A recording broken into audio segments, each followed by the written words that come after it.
Kristrún Ágústsdóttir og Anton Berg, velkomin aftur í sama viðtalið. Takk hérlega.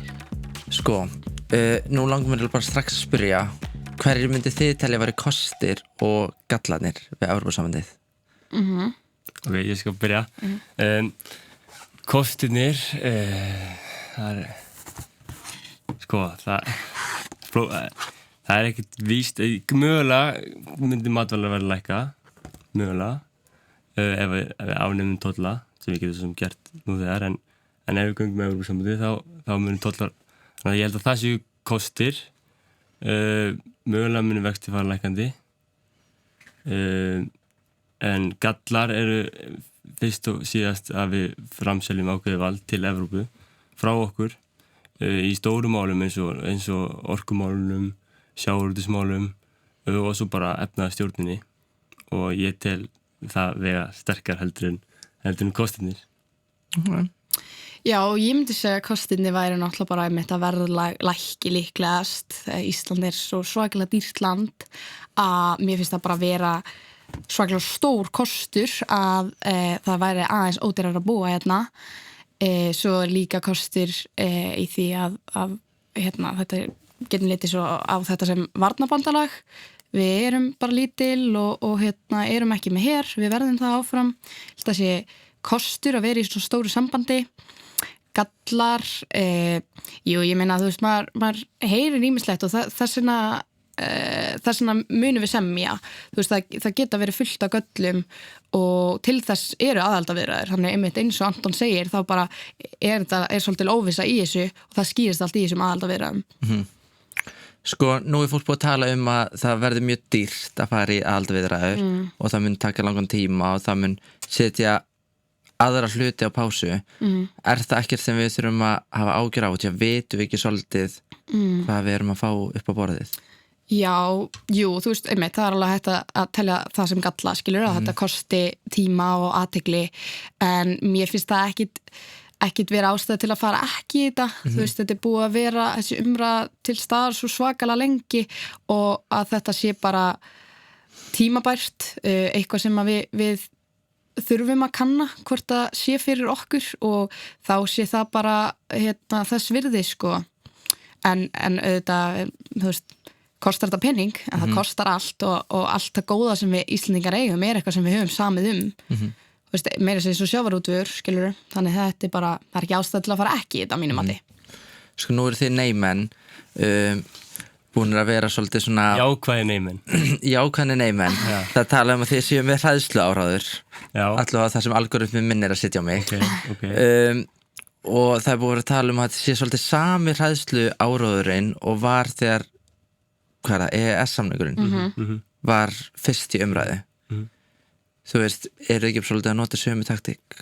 Ég svo sem veit ekki, ég var ekki að fylgjast með í málunum þegar að EES-samningunum var í að vera að deila hann, en ég er mjög hlynntur EES-samningunum og ég meina, og alþjóða samstarfi, þó ég sé mótfallin því að ganga inn í Evrópusambandið, þá er ég mjög hlynntur alþjóða samstarfi og ég held að einmitt að, því þú nefndir áðan í viðtalinu Baldvin að við séum að loka einhverjum dyrum. Eins og ég horfa á þetta, þá erum við, ef við förum með Evrópusambandið, þá erum við að fara inn í ákveðið tollabandalag með 27 ríkjum og þessi 27 ríki eru 17% cirka af allir framleiðslu í heiminum.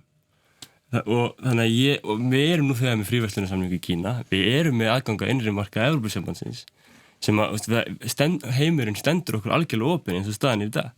Við getum farið í nám til Evrópu og það er ekkert sem að stoppar okkur í því. Þannig að mér finnst það allt annars eðlis heldur en EES-samningurinn var og er.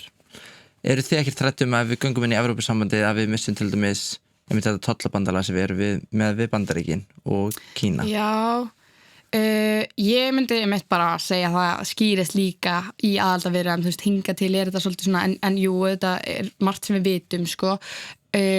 Nei, ég held að það sé samt bara eitthvað sem er betra fyrir Ísland, þú veist, það styrkir, það myndi mitt falla niður ýmsir tollar á Evrópu og Evrópa það er okkar bandamenn, sko, miklu frekar en Kínverjar.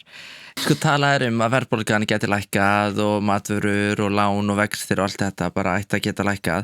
Er það ekki eitthvað sem þér langar að skoða? að sjálfsögðu, en bara það er spurning hvaða leið við förum. Ef við ætlum ef eina leiðin sem við Íslendingar höfum til þess að laga okkar eigin hagstjórn að leggja hagstjórnin okkar niður, þá held ég sem að ganga langt í þeim efnum. Ég held að við þurfum bara að taka, og það liggur alveg fyrir, ef við ætlum að fara inn í Evrópusambandið og taka svo upp evruna, þá liggur alveg fyrir að við þurfum að taka á verðbólgu og vöxtum og efnahagslífinu á Íslandi hjá okkur sjálfum. Þannig mér finnst að við ættum bara að gera við sjálf, og ég treysti og mikla trú á íslensku þjóðina að gera. Ég er bjartsýnn, þó ég sé, eins og segir, neyjari. Já, en ertu bjartsýnn samt? Og af hverju þá ekki bara búið að ná því niður? Erum við ekki búin að gera þetta í mörg ár? Já, jú. Við vorum komin á góðan stað. Við vorum á rétti leið. Og ég held að... Og hvað gerðist? Svo kom ný ríkisstjórn meðal annars og en eins og þú segir, sko, verðbólga og vextir eru háir. En það alltaf ástæðar á bakvið alla hluti. Og vextir, það erfitt að bera saman vexti á Íslandi og Evrópusambandinu. Hagvöxtur alltaf öðruvísi á Íslandi heldur en Evrópusambandinu. Og það einna ástæðum okkur í vextir til dæmis svona háir á Íslandi. Þannig að það erfitt að bera þetta tvennt saman og svo alltaf spurning bara hvort kemur undan ekki að hennan. Period. Sko, hvaða land myndi þið segja að hafi komið best út úr því að ganga inn í Evrópusambandið? Eitthvað sem ykkur dettur í hug? Það góð spurning. Ég held að Írar hafi komið vel út úr því, Írland. Ég held líka, við ættum að bera okkur saman við Dani til dæmis. Við eigum svolítið margt sameiginlegt með þeim. Luxemborg, þetta svona land sem við getum borið okkur saman við. Ég held að þetta sé allt lönd sem að hafa komið ansi vel út úr þessu samstarfi, sko. Og sé almennt ánað með það. Ég held að sé klárlega, eins og Pólland, Austur-Evrópu þjóðir sem voru að koma út úr erfiðum stjórnum innanlands og vöxturinn hefur verið hraðastu þar, eðlilega. Og við sjáum bara þau aðildarríki, eða þau umsóknarríki sem eru núna, þessi nýju, þau eru mörg hver úr Austur-Evrópu og ég held að þau græði klárlega að fara inn í Evrópusambandið. En svo, já, ég held að sé Pólland, ef ég á að segja eitthvað. Sko, við erum frekar ríkt land, værum við ekki að gefa meira frá okkur en við værum að fá frá Evrópusambandinu sem svona rík þjóð? Ég held að sé bara staðfest að við munum vera eins og netto greiðendur inn í sambandið. Við munum, ég sá núna að það var fyrir helgi einhver embættismaður sem var ónafngreindur sem að sagði það að ef Ísland og Svartfjallaland myndi koma á sama tíminn í Evrópusambandið þá var Ísland að greiða styrkina til alla sem tekur að byggja upp Svartfjallaland frá Evrópusambandinu. Og við munum vera nettogreiðendur. Erum við ekki sammála um það? Ég er ekkert endilega sammála um það. Nei, ok. Af hverju þú ekki sammála því? Ég bara get ekki svara. Það er ekkert, mér finnst vont að sjá sko, fólk fullir það eitthvað. Ég veit þú ert að segja að það er líklegt og eitthvað en við raunverulega vitum það ekki. Það er enginn sem veit svarið við þessu núna. Þú veist, eins og einhverja pælinga með, þú veist, Svartfjallaland til dæmis. Þú veist, jú, kannski verður þetta svona en núna er þetta bara ágiskanir. Þú veist, þetta er ekki staðfest. Við erum ríkt land, við erum líka lítið land, við erum, þú veist, fólk hefur það almennt gott hérna, það er alveg satt og við erum ekkert að sko gera lítið úr því hvað við erum gott land.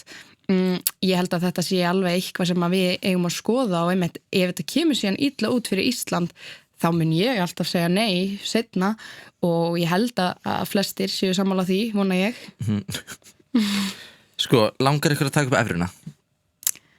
Viltu byrja? Já, ég vil byrja. Sko, það er bara mjög gott að taka umræðan um hvaða gjaldmiðil við eigum að hafa. Og það er alveg kostir og galla við evruna. Ég tel að Íslandi gangi best að vera með sveigjanlegan gjaldmiðil. Við höfum þann kost að ef við lendum í áföllum sem við gerum reglulega, það eru eldgos og svo geta verið loðnubrestur, við getum ekki veitt jafn miklu loðnu eitt árið og það er ýmislegt sem getur gerst og þá verða hagsveiflurnar svolítið grófar hjá okkur og ég tel að það sé betra fyrir okkur að við getum tekið þessi áföll út í því að gengið lækki og þá verður bara ódýrara að kaupa hluti frá Íslandi og ódýrara að koma sem ferðamaður til Íslands. Það er tækið sem við höfum í dag með sveigjanlegan gjaldmiðil.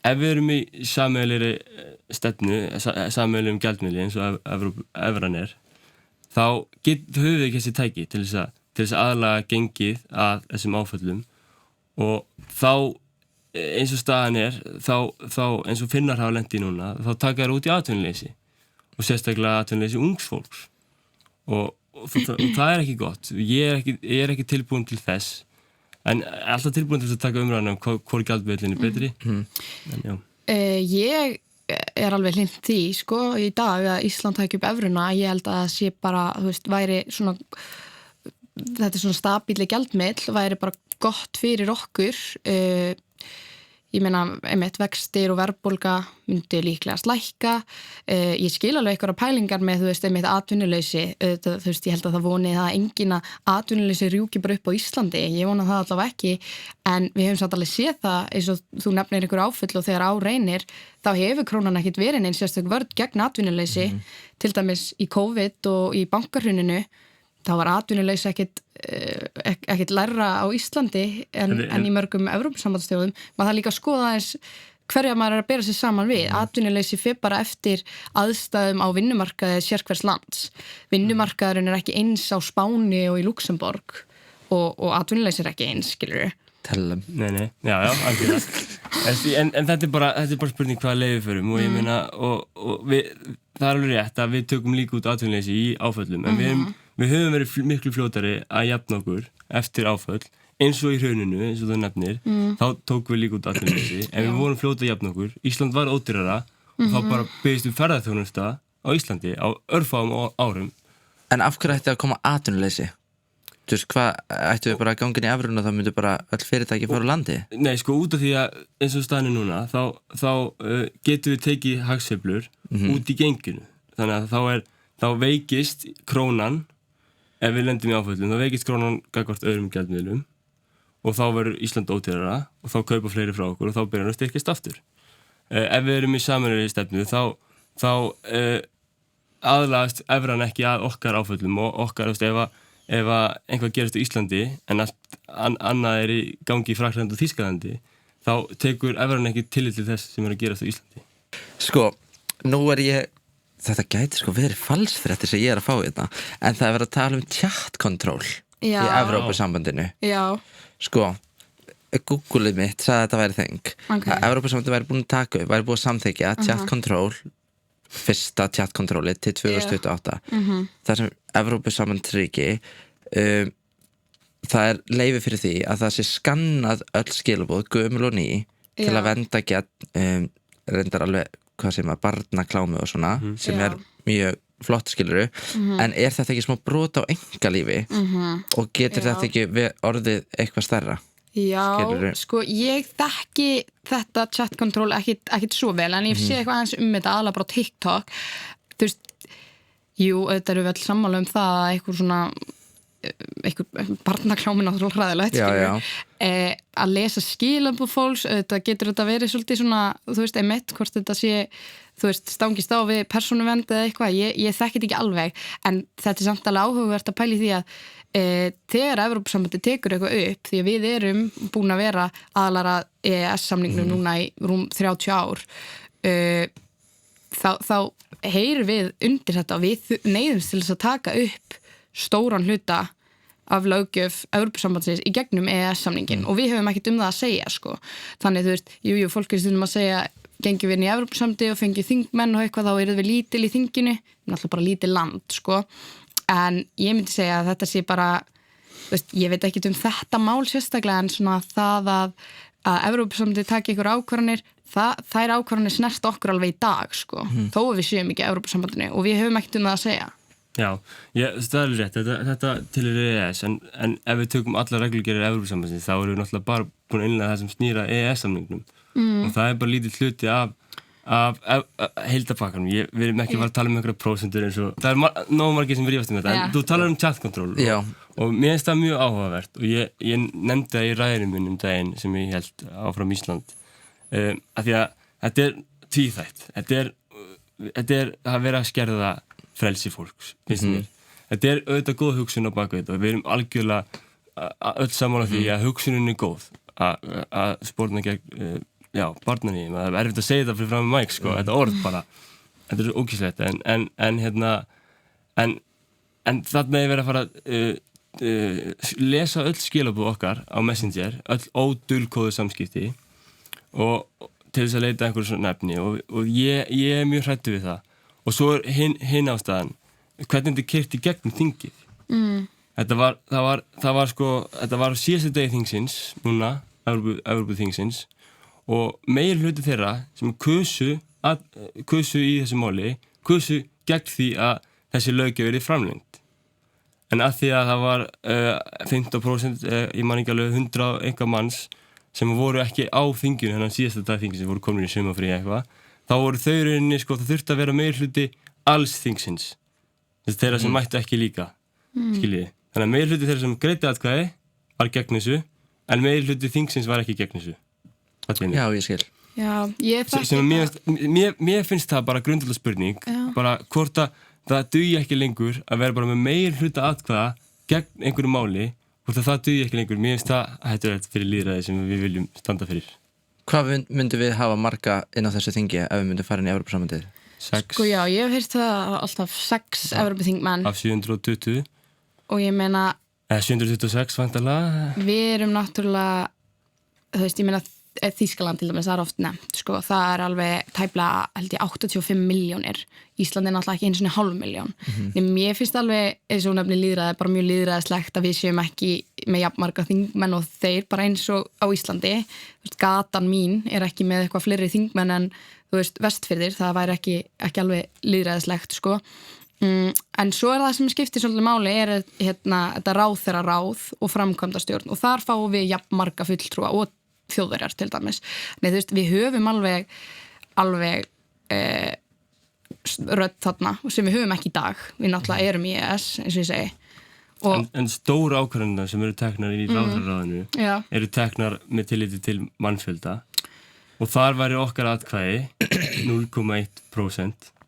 Já. 0,1%? Í ráðherraráðinu, það sem stóra ákvarðanir eru teknar. Svo, já. Ég meina, við erum náttúrulega sko smáþjóð eða eiginlega bara örþjóð. Við verðum alveg að taka tillit til þess. Auðvitað erum við, en þú veist, svo það eitt. Við erum, 400.000. Við erum samt alveg, höfum sterkari rödd en einhver 400.000 manna bæir einhvers staðar. Það er þannig og það mikið verið að tala sjávarútveg augljóslega.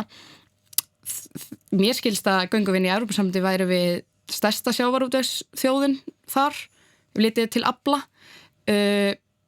Og það alveg sama sem merkja á ansinn sterkar rödd til dæmis þegar snýra þeim málaflokki.